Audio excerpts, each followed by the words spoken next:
Tuesday, December 19th. I'm your host, Sarah Beal. On today's show, we talk Growth Incentive Zone renewal with Planning and Development Director Elizabeth Jenkins. Then it's Snow and Ice with Assistant DPW Director Rob Steen. And finally, we'll talk with Susan Griffin, Activities Coordinator at the Senior Center, about what you can look forward to at the Senior Center in 2018. But first, let's get a look at today's top headlines. The Barnstable School Committee has an opening for a 4-year term for one seat. According to the town charter, there is a 30-day window of opportunity to fill this position. Anyone interested should reach out to the school committee or to your town councilor to express interest. As part of the holiday tradition, the Hyannis Youth and Community Center's Giving Tree is the focal point in the main lobby during the month of December. Donations of gently used coats and mittens, as well as brand new hats, will be accepted until December 31st. All donations will benefit Cape Cod Child Development. The Marine and Environmental Affairs Division would like to remind everyone that renewal season is right around the corner. All mailings will be sent out by the new year and must be returned by their due dates. If you have any questions or concerns, please contact the MEA office at 508-790-6273. The Town Collector's Office is in the process of working on the real estate and personal property tax bills to be issued by December 29th. The billing will be a 3-part bill with a coupon for February, a coupon for May, and a taxpayer receipt. The schedule is 3rd quarter will be due February 1st and 4th quarter is due May 1st. You can check out the town website at townofbarnstable.us to explore the option of paying your bill online. If you have any questions or need assistance with this or any tax questions, please do not hesitate to contact the Tax Collector's Office at 508-862-4054. The town of Barnstable has over 40 boards, committees, and commissions with approximately 291 seats. Citizen participation is exemplary, and the town council appreciates each and every member who serves. If you are a resident of the town of Barnstable and are interested in serving on a board, committee, or commission, please consider submitting an application. The appointments committee, made up of 5 town councilors, will interview applicants and make recommendations to the town council, who vote to appoint members at their regular meetings. The full list of open positions on board, committee, and commissions can be found on the town website, townofbarnstable.us, under Town Council. Up next, Planning and Development Director Elizabeth Jenkins. Elizabeth, thank you so much for joining us today. We're going to talk about the GIZ and the renewal that you're going through right now with that. So let's start with exactly what the GIZ is, because I think it's from about 7-8 years ago the GIZ kind of came about. So 7, 8, 10, 12 years ago. So let's kind of start with what exactly it is. Yeah, so the GIZ is our affectionate acronym for the Downtown Hyannis Growth Incentive Zone. And this is essentially a planning tool that we have in partnership with the Cape Cod Commission, the regional planning agency here. And it's a way to help direct growth and new investment into areas that are regional activity centers. So it's a recognition of planning work that we've done in downtown Hyannis that promotes a compact, walkable community with a mix of land uses that is supported by existing infrastructure. So in many ways, in recognition for the efforts that Hyannis and the town of Barnstable have done to put a regulatory framework in place to support that, the Cape Cod Commission in exchange doesn't regulate projects in downtown Hyannis like they would elsewhere. So we talk about it as lifting their thresholds, essentially pre-permitting development in downtown Hyannis. So we went through that process with the commission originally in 2005, 2006 to establish the Downtown Hyannis Growth Incentive Zone. It had a 10-year lifespan. We've extended that a little bit just to allow for the new planning and the new framework that we're putting in place. But we are going through the process of reauthorizing. And that's going to be with the Cape Cod Commission to keep kind of like you said, the thresholds in place. Correct. So it's been a partnership really over the last several months with the Cape Cod Commission working to do this, and this is the first time that there has been a growth incentive zone that's been renewed on Cape Cod. So it's been a great way, I think, for them to look at the tool and how it's working, for us as well to look at the impacts that the GIZ as a tool has had in downtown Hyannis, and then also take a closer look at what other sort of regulatory changes we might might need to make to support that. And so if we turn the clock back to 2005, we can see that we did a lot of work to put the GIZ in place originally. We put new zoning in place, for example. We adopted design guidelines, so what we built we could ensure looked beautiful. We did capital infrastructure improvements, for example, all those great streetscape improvements downtown. And then as a result of doing all those things, we were essentially awarded, I guess, a growth incentive zone designation by the commission. So this time we're turning it a little bit on its head. We are looking at, again, where have we gone, where do we want to be, and then what additional tools do we need to put in place to achieve the goals of the growth incentive zone going forward. What are some of the obvious changes that people might see in the renewal going forward? So we're looking at a new framework, really. The last growth incentive zone was about measurement, but it measured the number of new housing units and the number of new square footage of commercial space. Again, that kind of pre-permitted development. But when we think about that, measuring number of new housing units, square footage, that's not really measuring, are we achieving the goals of building a community here in downtown Hyannis? And that's really what the growth incentive zone is about. So we're talking about changing the framework of how we evaluate and measure the growth incentive zone altogether. So we've been developing some tools with the commission, really a land use analysis, again, some data to let us know where we're at. We're calling it an infrastructure and amenities analysis. And these are kind of the building blocks of what makes a community. And then also a spatial fiscal analysis, which is going to be a little bit of a follow-up. But we're going to use these tools, again, to put new measures in place. So we're not simply measuring new development, we're measuring where we're going to build community. So it's a little bit different, and it's going to be a lot of data, but I think it's going to be great, and it's going to help us make informed policy decisions in the future. That sounds great. Are you going to be taking any public comment on anything that you guys are planning on doing? Yeah, absolutely. So this is a very public process. We Yeah. probably engaged over 1,500 people through surveys and meetings to date. We've been doing some kind of targeted stakeholder meetings right now just to make sure we're on the same track. And then we're going to hold a big public hearing at the planning board in January just to present the new framework and the measures. And then it will go to town council for approval probably in February. It also has to get approved by the county as well. Wonderful. So it's a lot of great stuff. It's a really big project. I'm so excited to hear that it's being renewed and it's the first one on the Cape. I love when we're kind of like the first people to kind of do stuff like this on the Cape. So, yeah, but the commission has been great partners. Yeah. Again, I think it's really been a lot of work because it's changing the way how we're thinking about planning, really making data-driven planning decisions that are informed by a lot of public input.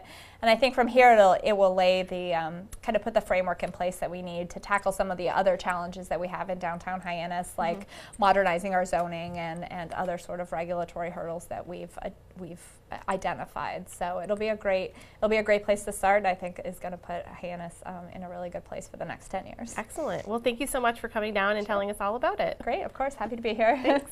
My guest today is Elizabeth Jenkins. She's the Director of the Planning and Development Department here in the town of Barnstable. Coming up, Senior Services Activities Coordinator Susan Griffin. But first, we talk snow and ice with Assistant DPW Director Rob Steen. Rob, thank you so much for joining us today. We want to talk about a couple of different things. First thing I want to mention is snow and ice. We have this snow and ice brochure that you guys put out.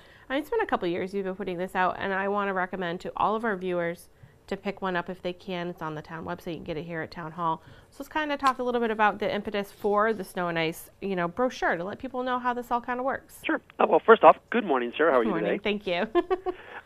So the brochure came about really as a result of Juneau. Because we came out of Juneau and people were saying to us, well, why is this different than any other storm? And what we realized is we had an expectation problem, that there were people in the community that thought that every snowstorm would be handled exactly the same way with exactly the same outcome. Mm-hmm. And that's really not how it's done, and that's really not how we're built. We do not have a department sized to, either in terms of gear or people, to handle any storm.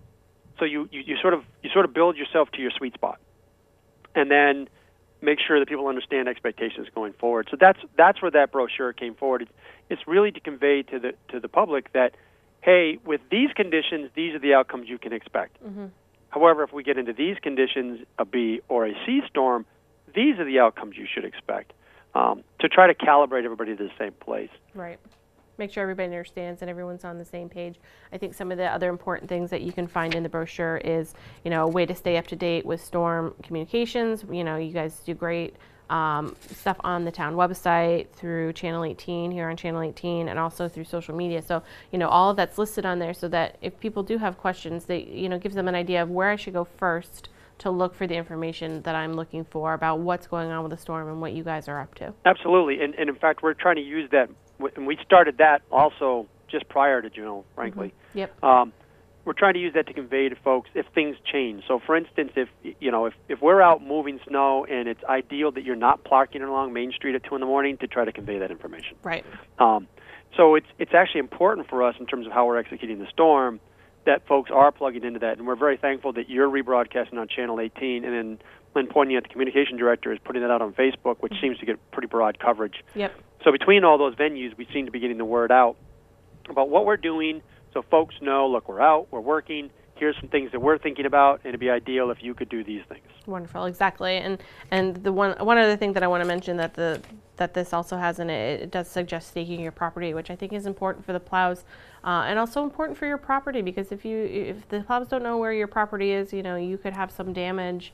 So it's important to have those stakes out so that they can see where exactly the property line ends and that kind of thing. Absolutely. And if anyone has any questions on that, the best way to prove that point is during a snowstorm, before your road's been plowed, go out at 2 in the morning and drive it. Mm-hmm. It is very difficult once there's 3 or 4 inches of snow on the ground, particularly in a road you're not necessarily intimately familiar with, Yep. to understand where the edge of that road is and where it's not. Yep. When you see those stakes, it makes it easy. Yes, it does. It makes it so much easier. And it's also good for you as a homeowner, because it kind of helps you go, okay, well, that's where my mailbox is, or, that's where the end of my driveway, I've staked my driveway before, and it definitely does help. So it's definitely a good thing to do. And some of them have reflectors on them, and it makes it easy to see, so you don't end up, maybe driving not on your driveway. Nope, absolutely. Yes. One more thing before we leave snow and ice. Yep. That one thing to really understand about those brochures, and particularly the 3 categories, A, B, C, Mm-hmm. is what defines those categories from our perspective is our gear's limitations. Right. It is not that we just arbitrarily decide, it'd be nice to not do this next activity. What it is that in an A, all of our stuff works to the ideal. Those are the storms we're built to deal with. You get into a B, all of a sudden our secondary trucks are really not working well. In fact, they're probably getting stuck a lot. And I can tell you story upon story about Juno. There came a time during Juno where literally we were spending more time trying to pull the secondary trucks out than we were moving snow. Mm-hmm. And it became obvious that they were just ineffective and couldn't move anymore. And then at some point in time, you can even get into a C where the smallest of our plow trucks, the bigger plow trucks that do the main roads, are no longer effective, principally the 6-wheel dump trucks. And they have to come off the road, or else we're spending time pulling them out. Right. And at that point, we're just focusing on life safety and hospital routes. Wonderful. So hopefully everybody's watching and they understand. And, and like I said, pick the snow and ice brochure up. It will give you all the information that you need. It's such a great tool. I want to move on. We're going to talk about one of the big changes that the DPW saw in 2017. So you guys took on maintenance of the HYCC, and I know that's been received very well. What can you tell me about how this kind of came about? So there was some discussion back into 2016 at this point, where there was some discussion about aspects of that infrastructure starting to fail prematurely, and it was decided after we all looked at it for a while and sort of talked about it that probably one of the issues there is that it'd be best if the DPW actually owned the infrastructure. We are built to deal with infrastructure and facilities. We understand them. Yep. We understand the contracts that are necessary. It's sort of in our DNA. Well, the way it was done before, when that was purely an enterprise fund and trying to self-manage, is you were asking folks that are not facilities people to try to be facilities people, and that's not fair to them. Mm-hmm. So the change was made, the decision was made by town management to bring that into DPW. We did a lot of planning on that at the end of 16. In 17, we actually were able to execute that. And I think to date, as you mentioned, it's been a very successful transition, not without its bumps, and there's still things we're learning about the facility. But I think generally as a whole, we're starting to get our arms around it, and it's been a positive thing for the town for us to sort of take that piece on. Yeah, it's wonderful, and it's such a huge facility in the town that it just makes sense that you guys are taking care of that, because like you said, that's what you guys do. That's what you are here for. So I think it's really important, and you can see it in the facility. I mean, not that it was in terrible shape when you would go there, but you can definitely see a difference, and it's great having the full-time staff there. I know we miss Joel here at Town Hall. I know he's over there now, but they're very hard workers. So yeah, they're doing good things over there. And then the last thing I wanted to check about is, going into 2018, we have wastewater planning. I know that's on everybody's mind, and that's what's going to be probably one of the big topics of conversation coming up in 2018. I know you guys are doing a lot of planning in getting ready for that. So we've spent probably 2 years now working on that plan. In August or September, it got taken to town council. There's now some discussions about how we work with the plan that we brought to them, how we finance the plan we brought to them, and those discussions are ongoing right now. I think there's some aspects of it that might roll early and come forward early, and you might start seeing some of those in some of the early CIP requests of this year, just to try to get going on some things. I know, for instance, I'm going up to meet with DEP today, literally, to talk through permitting on sort of some of the alternatives that we want to do in the Marston's Mills River treatment system, and start to have those discussions with them and understand what they're going to need from us to be able to permit those issues. So the plan is, it's been in the background, but my expectation is that during 2018 it will start to come to the foreground and become much more of a public discussion and much more of a public document as we go forward and understand what we can do as a community and what we can afford as a community and what we need to do to protect our embayments and to make sure that the town is well positioned going for the next 10, 20, 30, 40, next 100 years of life. Wonderful. Well, Rob, thank you so much for joining us today, and this is going to be our last DPW interview for 2017, so I want to wish you and your family a wonderful, happy holiday and happy new year. So thank you so much for joining us. Thank you, Sarah, and hey, I wish you the same. I hope you have a very happy holiday and a very happy new year, and I'm very much looking forward to talking to you next year. Wonderful. Thank you so much. Take care. Have a great day. You too. Bye-bye. Bye. My guest today is Rob Steen. He's the Assistant DPW Director here in the town of Barnstable.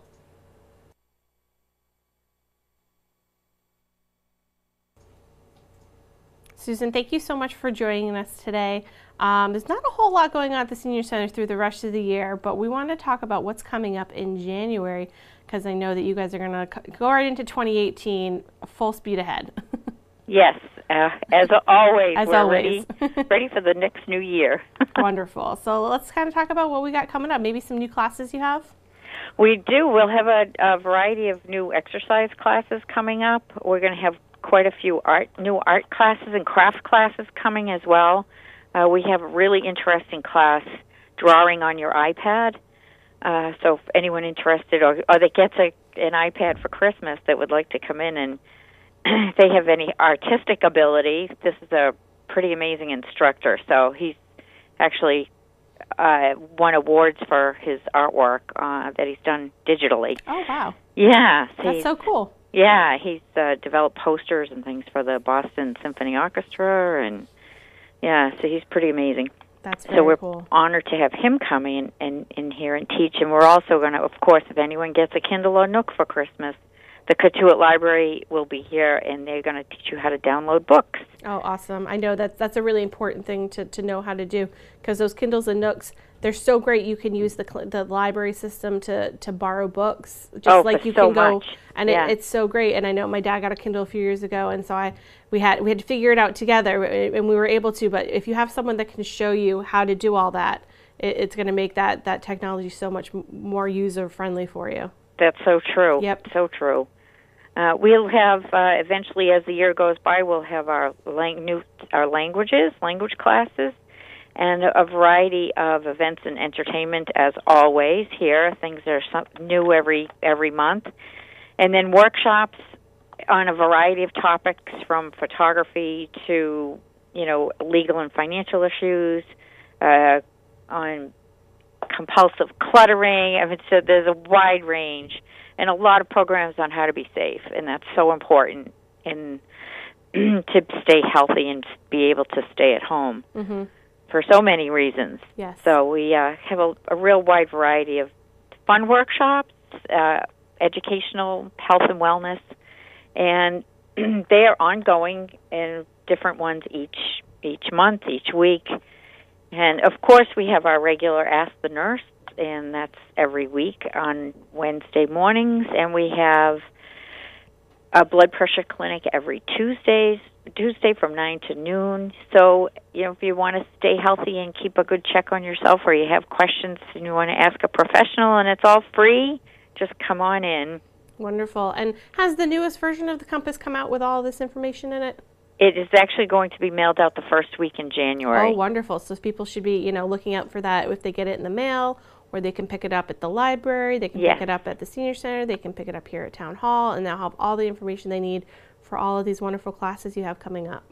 And if you just want to come in for lunch and then watch a movie on a Friday, we have, Friday Flicks. There's a few people in there right now that are picking out, many of them are the classics. Yep. And some of the older movies, but some of them are new, so it's a real variety of films being shown. And they have a lot of fun in there. So we also have coming up will be we'll be having some gardening talks. So anyone that wants to start maybe from seed, it's a real cost savings for planting in your garden. Mm-hmm. And we'll have one of the master gardeners here, Irene Cooper. She's going to offer a talk on starting seeds in February, because believe it or not, that's when's a good time to start. Yeah. Think spring. Yes.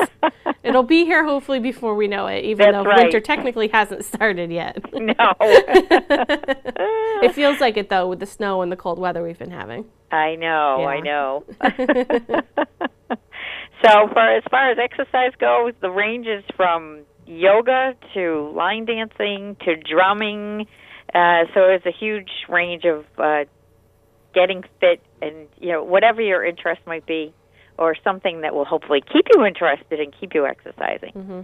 So we encourage people to look at the next newsletter or go online, of course, and see what's happening here. That's wonderful. Susan, did you guys get some turtles this year? We have 2 turtles. I believe the name is going to be picked very soon. Oh, okay. Oh, I'd also like to mention that we had a wonderful, successful holiday dinner last week, wonderful. And that was terrific. So we thank everyone for participating in that. And there's always something new going on here. So. Mm. And I read something that you guys are doing. I believe it's starting this week, and it's running through the beginning of January. You're going to be showing some PBS programming. Yes, if you're home alone, which many people are, and you just feel like getting out and watching something a little different, or something that you've had an interest in but haven't had the opportunity to see, we're going to just show a variety of maybe masterpiece theater. Some of the people are going to pick and choose, and some of the staff are going to pick and choose. So that we're going to start December 20th through, I believe it's the 5th of January. So just come on in, see what's happening, see what's going on that day. It's going to be something different every day. That's fun, and I think PBS has some of the best programming. I mean, who doesn't love the Great British Baking Challenge? And oh my goodness! It puts all American cooking competitions to shame. I couldn't agree more. Yeah, it's so good. Such a wonderful show. It is, and you learn so much when you watch it too. Like, there's so many things I never knew about, baking, and I consider myself to be a pretty good baker. So when I watch it, you definitely learn stuff, and PBS does such a great job. So I think this sounds like a really kind of fun idea to kind of get everyone through this, the next 2 weeks. With all the holidays and stuff. Yeah, it really is. And, maybe we'll have a little coffee and snack to go along with it. Yeah. So come on in. It's going to be 1:30. Okay. Start at 1:30 in the afternoon. Wonderful. Yeah. Is there anything else you want to let our viewers know about before I let you go? Just stay safe and stay warm. And if you have any questions about anything regarding anything to do with elder care or elder services, elder needs, just call us at 508-862-4750. Yeah. We can hopefully direct you. Doesn't hurt to ask questions, No, it doesn't. Yeah. Thank you so much, Susan, for joining us today. I really appreciate it, and we'll talk to you next year. Thank you. Happy holidays. Happy Happy New Year. Happy New Year. Bye, Susan. Bye-bye. Bye. My guest today is Susan Griffin. She's the Activities Coordinator for Senior Services. Now let's take a look at this week's community calendar. If you're looking for some last-minute holiday gifts, you can try the Shop Local exhibit and sale at the Cape Cod Art Association, held daily from 9 to 4 through December 20th. It's at the Cape Cod Art Association, located on Route 6A in Barnstable Village. Shopping local helps keep Cape Cod a vibrant artistic community and the hub of creative talent. There are many different items for sale, including paintings, jewelry, photographs, prints, and other fine art crafts, as well as small works. At the Senior Centers this week, the 50-plus Job Seekers group will meet this Thursday from 9 to 11. This is a program to support and assist people over the age of 50 who are looking for a new job, career direction, or an encore career. This program is funded and supported by the Massachusetts Councils on Aging. A number of meetings have been canceled this week. The Housing Committee scheduled for today at 8:30 a.m. is canceled, and Hyannis Main Street Waterfront Historic District Commission and the Shellfish Committee scheduled for Wednesday night have also been canceled. There are a few meetings still left, so let's take a look at this week's board, committee, and commission schedule.